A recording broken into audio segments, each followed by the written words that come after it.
Hi, I'm Sarah, and today I'm going to be teaching you how to find limits at infinity. The first thing you want to know is what a horizontal asymptote is. These are really important because that's pretty much what a limit at infinity is. So the definition of a horizontal asymptote is the limit as x approaches infinity, or the limit as x approaches negative infinity.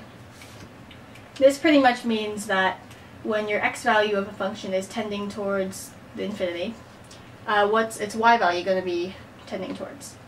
So that's going to be a certain value. Like in this case, we will say the horizontal asymptote's at 1, y equals 1. And maybe your graph looks something like this. So if infinity is here for the x values, as x goes to infinity, its y value will be heading towards 1. Other examples of how this would look like could be like that. And it could even look something like this. This is okay because with horizontal asymptotes, your values can actually cross it, unlike a vertical asymptote, which is pretty cool. There are 3 cases of horizontal asymptotes that you want to look for. There will be ones where, let's say you have your function is ax to the n plus whatever else at the end over b x to the d. In this case, we'll say n stands for the numerator exponent and d stands for the denominator exponent. So if your numerator exponent is less than the exponent in the denominator, you are going to have a horizontal asymptote of y equals 0. And if they're equal, what you're going to do is you take the coefficients of them, so in this case a and b. You're going to take a over b, and that is going to be your horizontal asymptote. Now in the case that the numerator exponent is larger than the denominator exponent, you will have no horizontal asymptotes. There is a special case, however, if the numerator value is actually only 1 greater than the denominator, so say n is equal to d plus 1, then you are going to have a slant asymptote.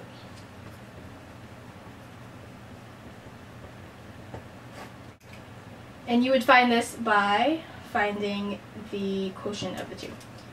So we're going to do a couple example problems. The first one we'll do is the limit as x approaches infinity of 3 plus 7 over x squared.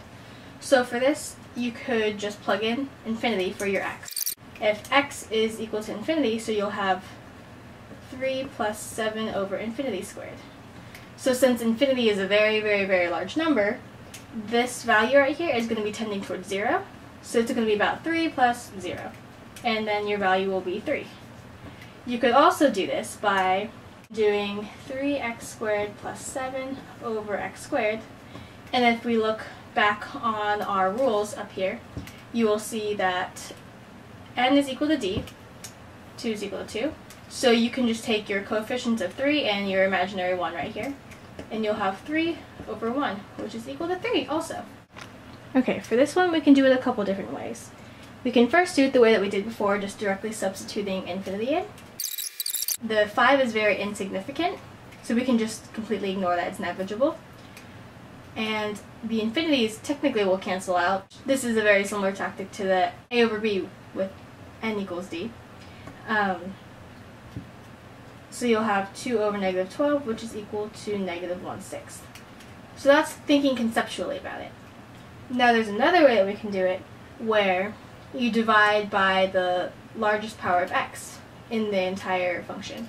So this one's a lot easier to do. We can use this tactic in the next problem. What we would do is divide everything here by x, the numerator and the denominator, so we'll have 2 minus 5 over x over negative 12. And if you think about it again, when you plug in infinity, this will tend towards 0 because it'll be such a small number. So we'll have 2 minus 0 over negative 12, which will again land you with negative 1/6. For number 3, we're going to either want to use the rules that we memorized from up here, or the strategy that we used in number 2, where we divided the numerator and the denominator by the largest power of x in the entire function.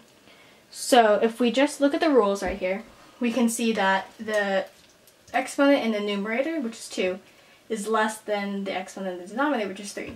So if we do that, go through the rules, we will find that our horizontal asymptote should be y equals 0. So now we know what to expect. Now if we use the tactic that we use here, we will divide everything by x to the third. So we'll have 5 over x to the third plus 6 over x squared plus 1 over x, all over 1.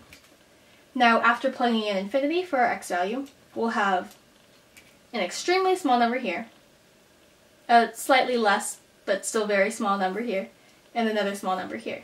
So those are 0 plus 0 plus 0, which is equal to 0, and that will be over 1, which will be equal to 0. Now for number 4, we will be looking for a slant asymptote, because the numerator exponent, which is 2, is larger than the denominator exponent, which is 1. So for one like this, to find the slant asymptote, you're going to have to actually follow through with the quotient here. So we will take 2x squared plus 7 divided by x to the 1, and after doing the long division, we will get our slant asymptote is equal to 2x minus 2 plus 5 over x to the 1. Sometimes you'll come across a function that will have two horizontal asymptotes. For these, you want to be especially careful of what it's asking for if it's taking the limit at negative infinity or infinity. The most common example of this is for the graph of arctangent. So the graph of arctangent is going to look like this. It'll have your horizontal asymptotes at pi over 2 and negative pi over 2. And it will look like that. Since it's asking for the horizontal asymptote for when it tends towards negative infinity, you'll have negative infinity over here, and it's going to be at negative pi over 2. The next problem I found at mathstackexchange.com. It's the limit as x approaches negative infinity of 2 over 1 plus e to the x, all of that minus 1. So you'll probably graph this with the graphing calculator, and you'll find your values to be at 1 and negative 1. And then it's looking for negative infinity, and the graph looks something like that. So as x approaches negative infinity, y will be tending towards 1. So that's your answer here. And you could also, for this one, plug this one in. So if you take 2 over 1 plus e to the negative infinity, all that minus 1, e to the negative infinity is the equivalent of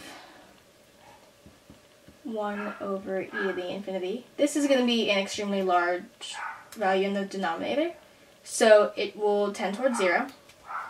So you'll have about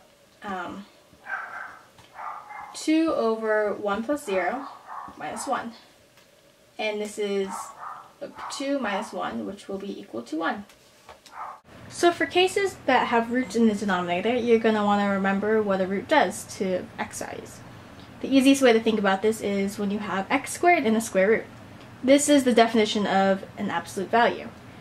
So you're going to want to remember that with a positive x, it will just be equal to x. And for negative values, you can think of an absolute value of a negative x is equal to negative of that negative x.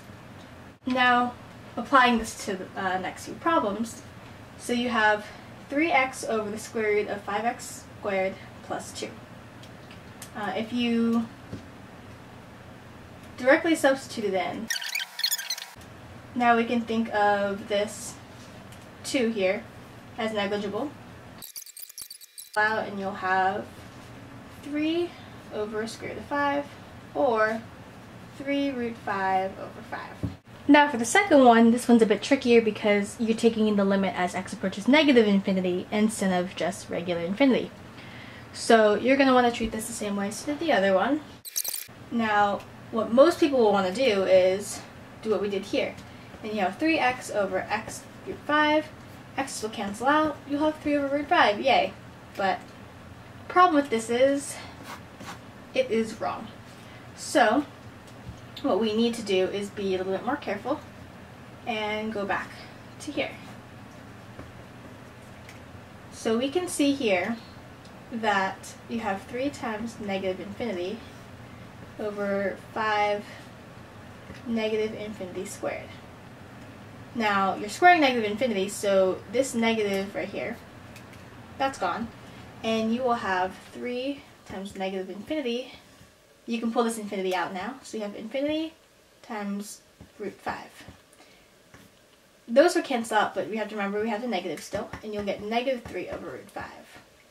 We can also think of this as 3x times the absolute value of x and root 5 here.